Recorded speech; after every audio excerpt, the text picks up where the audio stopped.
Ryan Wass. I'm accepting the Ice Water Bucket Challenge.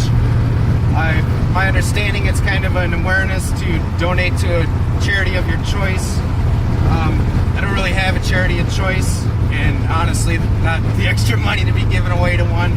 And I live in Phoenix, so water's expensive, and I'm not going to be dumping it on my head. And to tell you the truth, it's hot out here, and it probably feels pretty good. So I'm going to take this challenge. I'm going to do it a little bit differently.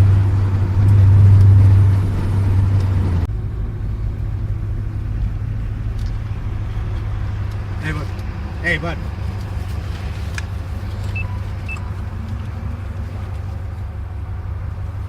Hold on, man.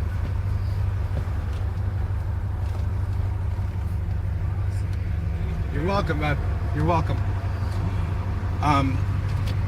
So, with that being said, I've always kind of been around to help people that, regardless of what their situation is, and I'd like to do it more than on a monetary value. I'm not going to pass this on for somebody to simply go up and click a link to donate some digital dollars to charity maybe they really don't even know anything about.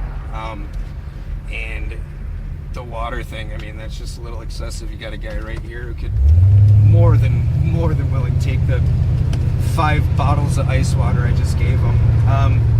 Gave him a couple snacks, a blanket, something that's gonna get 50 degrees colder tonight.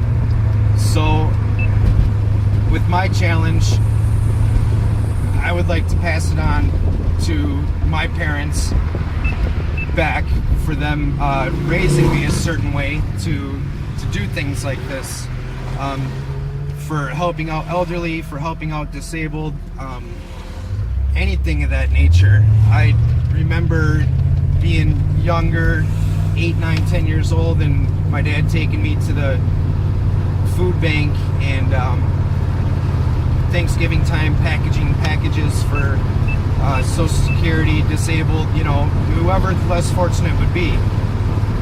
Volunteer, never for anything other than to feel good. 15 years later, you know, my grandmother, Eva, who you all probably know very well, she, you know, didn't always live in the best neighborhood kind of hood. She liked to take care of the people too. You know, she took care of the elderly around her. George across the street, he was elderly, lost his legs, couldn't walk. John, mentally disabled. He was abused by his caretakers. And here I am, you know, that many years later, more than willing, more than able-bodied to do these things. I'm now giving these same men a ride to the food bank to pick up their Thanksgiving dinner. So to my dad, Randy, my mom, Cindy, Lexi's parents, Jackie, Rick, and Ann, and since I'm a parent myself, I'm going to challenge my daughter too. Go out and donate some time. You know, if you want to do it for something like homeless, then do something like I just did. Or if it's cancer, you know, I don't want to say that there's enough money. There's never enough money. But when we silently make donations, you know, those people that are sick right now may not necessarily feel the effects of what's going to happen in 10 years from that research. So maybe just go to the hospital and hang out with a cancer patient. Or if Wounded Warriors is your thing, go help a wounded warrior.